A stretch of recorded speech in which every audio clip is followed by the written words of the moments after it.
So we recently got back from Japan and we did some board game shopping while we were there. We tried to do a little bit of advanced research, and the information on BGG is good, but it's not extensive. This by no means is an extensive video, but here are the board game stores that we found in Osaka and Tokyo. And then after we're done showing these, we'll come back and discuss them. Join Marathon Meeples as we travel from Canada all the way to Japan to check out some local board game stores. Hello, I'm outside of Yellow Submarine in Denden, Osaka. Let's take a look at the board games inside.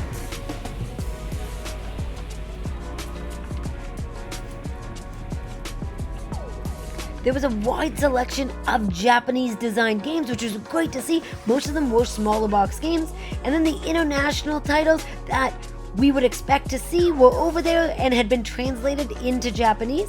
Some of the boxes did say that they contained international rule sets. Alright, we're all done at Yellow Submarine. Check out our purchases. All games designed in Japan. Alright, we have Gin Crafters. This came out on Kickstarter in 2023. And this is Moon Adventure. It's a small box game and we're excited to break it out as a new travel game. Alright, it's time to travel just around the block to Surugaya in Osaka. We're at Surugaya Specialty Store in Osaka looking for some board games, and this is quite the find.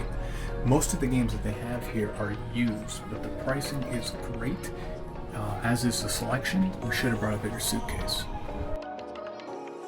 This store was just amazing to explore.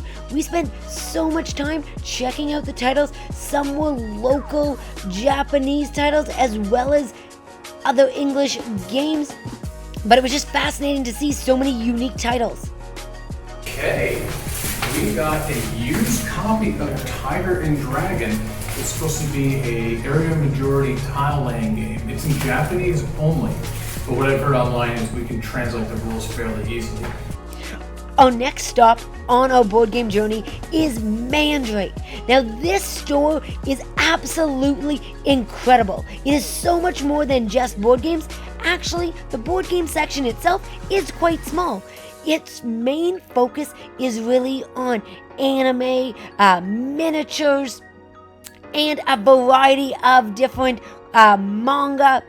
So you can spend hours in here just exploring Japanese hobbies. All aboard the bullet train to Tokyo. Once in Tokyo, we explored the world famous Akihabara, known for anime and hobbies galore. We're here at Yellow Submarine in Akihabara, Tokyo. We really enjoyed how the store was laid out, allowing you to see the covers of the boxes, especially when you don't speak Japanese. In addition, there was a lot of used games, as Japanese culture plays games and then sells them and recycles them out. So there was a great selection. This was also the busiest store we had been in, so there's quite the scene. Okay, so we're back. We really enjoyed it, and we added, I think, 4 games to our collection? Absolutely. So, Lisa, if you had any kind of what you thought board game stores were going to be coming in versus what you saw they were, what would you say about board game stores in Japan? I did not expect to see as many used board games on the shelves of actual retail stores.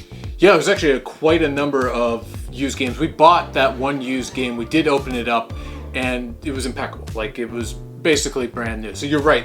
One thing I was very surprised with was just the sheer quantity of those small box games.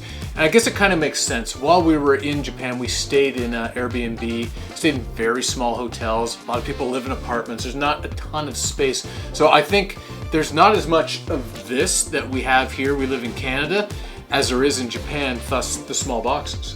And every game that was designed in Japan that we looked at, seeing as some of them were used and we could open them, everything was compact. Yep. And boxes were full. If you've ever watched any of our videos where we complain about box size, you did not have that issue. Whatever the box was, it was a solidly packed box. Yeah, that's actually a great point. There's no boxes like Splendor where it was 85% air. These things were jam-packed, and they were thoughtfully made for that size, just, I guess, based on living conditions. That makes a lot of sense. I thought the pricing was fair. I don't think there was oh my gosh, they're giving these board games away. There was some discounts, particularly on certain titles, but I thought for the most part it was pretty much on par with what we pay here in Canada. If you have any suggestions for us, yes, we do want to go back, so please shoot those in the comments so that we can explore and bring it back to share with others.